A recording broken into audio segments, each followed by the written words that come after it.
চাঁদদানিতে বিজেপির পার্টি অফিসে ভাঙচুরের অভিযোগ তৃণমূলের বিরুদ্ধে। অস্বীকার শাসক দলের। চাঁদদানি 22 নম্বর ওয়ার্ডে বিহারে জয় নিয়ে মিছিল বিজেপির মিছিলের পর মধ্যরাতে পার্টি অফিস ভাঙচুর। কাউন্সিলরের অনুগামীদের বিরুদ্ধে ভাঙচুরের অভিযোগ বিজেপি। ক্লাব নিয়ে নিজেদের গোষ্ঠী কোন্দলে ভাঙচুর, পাল্টা দাবি তৃণমূল কংগ্রেসের। 22 নম্বর ওয়ার্ডে একটা গন্ডগোল হয়েছে, একটা ক্লাব ভেঙেছে, সেই নিয়ে বিজেপি একটা নোংরা রাজনীতি করছে। তাদের বক্তব্য হচ্ছে যে এটা বিজেপির পার্টি অফিস, তৃণমূলীরা ভেঙেছে। আপনারা খবর নিয়ে দেখুন, যে নেতা ফলাও করে চেঁচিয়ে এই কথাগুলো বলছে সম্পূর্ণ মিথ্যে কথা। এলাকার লোক সবাই জানে যেটা একটা ক্লাব। এখানে বিজেপিদের নিজেদের ভেতর গন্ডগোল, সেই নিজেদের ভেতর গন্ডগোলটাকে তারা তৃণমূলের ঘাড়ে চাপিয়ে দেওয়ার চেষ্টা করছে। এটা কোনো পার্টি অফিসই ছিল না বিজেপি, এটা ক্লাব। এলাকার মানুষ বলে দেবে, এলাকার মানুষকে জিজ্ঞেস করলে আপনারা পাবেন।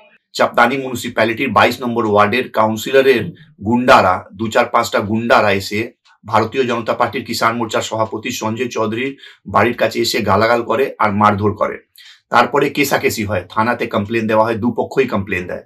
আর তারপরে 11:30-12টার সময় 30-35টা ছেলে পাঠিয়ে পুরো সঞ্জয় চৌধুরীর যে ক্লাব আছে পুরো ক্লাবটা ভাঙচুর করা হয়। আর দোকানটার তালাওলা ভেঙে কিছু চুরি করা হয়।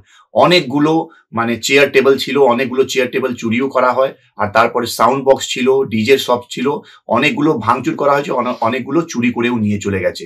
পুলিশ রাত্রিবেলা পৌঁছেছে। পুলিশ এমন তো হয় না কি পুলিশ জানে না, কারণ ওখান থেকে পুলিশ মাত্র 300-400 মিটার দূরে ছিল। তার সত্ত্বেও কেউ আটকাতে পারেনি।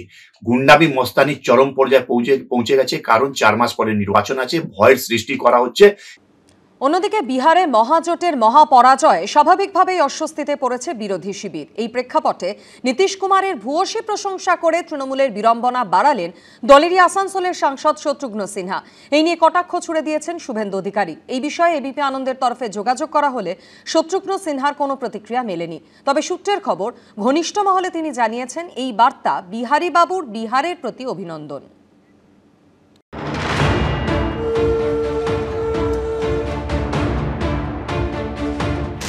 বিহারে ডাবল সেঞ্চুরি হাঁকিয়েছে নীতিশ কুমার ও নরেন্দ্র মোদীর জোট।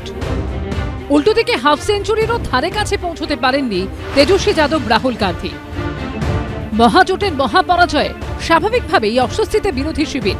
এই প্রেক্ষাপটে নীতিশ কুমারের ভূয়সী প্রশংসা করে তৃণমূলের বিড়ম্বনা বাড়ালেন দলেরই আসানসোলের সাংসদ শত্রুঘ্ন সিনহা। মমতা বন্দ্যোপাধ্যায়, তৃণমূল কংগ্রেস ও ইন্ডিয়া জোটের শরিক একাধিক দল ও ব্যক্তিকে ট্যাগ করে এক্স হ্যান্ডেলে তিনি লিখেছেন, বিহারবাসীকে অভিনন্দন। তাদের যে সরকার প্রাপ্য, যে সরকার গড়ার জন্য ভোট দিয়েছিলেন, সেই সরকারই পেয়েছেন তারা। বিহারের সবচেয়ে প্রশংসিত ভদ্র রাজনীতিবিদ নীতিশ কুমার দীর্ঘ সময় বিশ্বস্ত, পরীক্ষিত এবং সফল মুখ্যমন্ত্রীকে শুভেচ্ছা। উনি বিহারের মানুষের প্রত্যাশা পূরণ করতে পেরেছেন। তার সঙ্গে যে ব্যক্তি ও দল আছে তাদের সবাইকে কুর্নিশ। জয় বিহার, জয় হিন্দ। নীতিশ কুমারের সঙ্গে তার একাধিক ছবিও পোস্ট করেছেন শত্রুঘ্ন সিনহা। বিহারী বাবুর বিহার কা লাল্লার প্রশংসায় কটাক্ষ ছুড়ে দিয়েছেন শুভেন্দু অধিকারী। শত্রুঘ্ন সিনহা তো ওনার পরিচিতি, জনপ্রিয়তা সবটাই বিহার কেন্দ্রিক। স্বাভাবিকভাবে উনি ওনার মাতৃভূমির যে অনুভূতি তাকে রেসপেক্ট করেছেন। বাকিটা তৃণমূল কংগ্রেস বলতে পারবে। দুবারের সাংসদ কেন এনডিএর মুখ্যমন্ত্রীর, বিজেপির সহযোগী মুখ্যমন্ত্রীর প্রশংসা করছেন, এর উত্তর তৃণমূল কংগ্রেসের যারা সারাদিন আপনাদের সঙ্গে কথোপকথন করেন তারা বলতে পারবেন, অথবা মালিক বা ম্যানেজিং ডাইরেক্টর বলতে পারবেন কোম্পানি। আসানসোলের তৃণমূল সাংসদ শত্রুঘ্ন সিনহার জন্ম বিহারে। বিজেপির হয়ে পাটনা সাহিব লোকসভা কেন্দ্র থেকে সাংসদ ছিলেন তিনি। কেন্দ্রীয় মন্ত্রীও হয়েছিলেন। পরে কংগ্রেস ঘুরে তৃণমূলে যোগ দেন। বিহারের জয়, যেই জয়ের মধ্যে প্রশ্ন রয়েছে, যেই জয়ে বিহারের বুকে এসআইআর এর নাম করে ভোট চুরির অভিযোগ রয়েছে, সেই জয়কে যদি ওনার সার্টিফাই করতে হয়, ওনার এটাও মাথায় রাখা উচিত উনি তৃণমূল কংগ্রেসের একজন নির্বাচিত সাংসদ। ওনার কোনো পোস্ট করা মানে সেটা কিন্তু তৃণমূল কংগ্রেসের লাখো লাখো কর্মী, সমর্থক থেকে শুরু করে নেতৃত্ব, তাদের কাছে এটা কিন্তু আঘাতদায়ক। বিজেপির সঙ্গে নীতিশ কুমার তাকে প্রশংসায় ভরিয়ে দেবেন। বিজেপির সঙ্গে তৃণমূলের শত্রুঘ্ন সিনহার মধ্যে নতুনত্ব কি আছে? বাড়ি একটা আরএসএস এর। কোনো ঘরে বিজেপি আছে, তো কোনো ঘরে তৃণমূল আছে, তো কোনো ঘরে জেডিইউর নীতিশ কুমার আছে। এই বিষয়ে এবিপি আনন্দের তরফে যোগাযোগ করা হলে শত্রুঘ্ন সিনহার কোনো প্রতিক্রিয়া মেলেনি। তবে সূত্রের খবর, ঘনিষ্ঠ মহলে তিনি জানিয়েছেন এই বার্তা বিহারী বাবুর বিহারের প্রতি অভিনন্দন।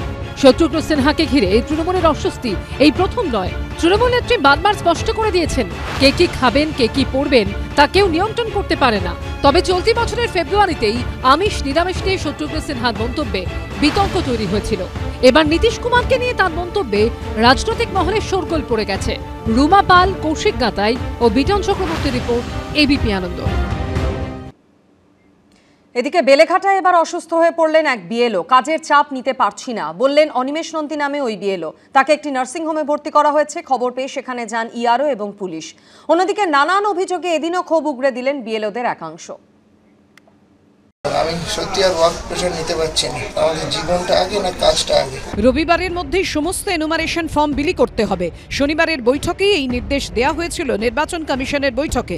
ফলে একদিকে কমিশনের বেঁধে দেওয়া ডেডলাইন, অন্যদিকে কাজের প্রচণ্ড চাপ, যার জেরে জেলায় জেলায় ক্ষোভ বিক্ষোভের পারদ চড়ছিল আগে থেকেই। আর এই আবহেই সুপারভাইজারদের সঙ্গে বৈঠক চলাকালীন অসুস্থ হয়ে পড়লেন কলকাতা পুরসভার 34 নম্বর ওয়ার্ডের এক বুথ লেভেল অফিসার, নাম অনিমেষ নন্দী। কলকাতা পুরসভার 34 নম্বর ওয়ার্ডের 205 নম্বর পার্টের বুথ লেভেল অফিসার তিনি।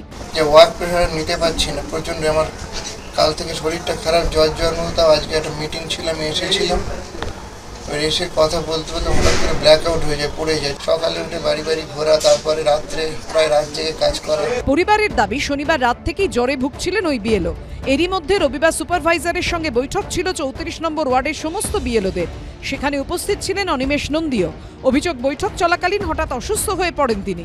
সঙ্গে সঙ্গে তাকে বেলেঘাটার ডিভাইন নার্সিংহোমে নিয়ে আসা হয়। আজ সকাল থেকে ওনার শরীর অত্যন্ত খারাপ। কালকে রাতেও জ্বর ছিল, ওষুধ খেয়ে বারবার বলছিল আমি যেতে পারছি না, কিন্তু তারপরেও জোর করে নিয়ে আসা হয়েছে, যার ফলে এটা হয়েছে। একদিকে যখন হাসপাতালের আইসিইউতে চিকিৎসাধীন রয়েছেন বুথ লেভেল অফিসার, তখন বাইরে কাজ সংক্রান্ত একাধিক সমস্যাকে কেন্দ্র করে কার্যত ক্ষোভে ফেটে পড়লেন অন্যান্য বিএলওরা। আমি প্রচন্ড অসুস্থ হয়ে পড়ছি, হয়তো আমার মনে হচ্ছে আমি সেরিব্রাল অ্যাটাক হয়ে আমি মারা যাব।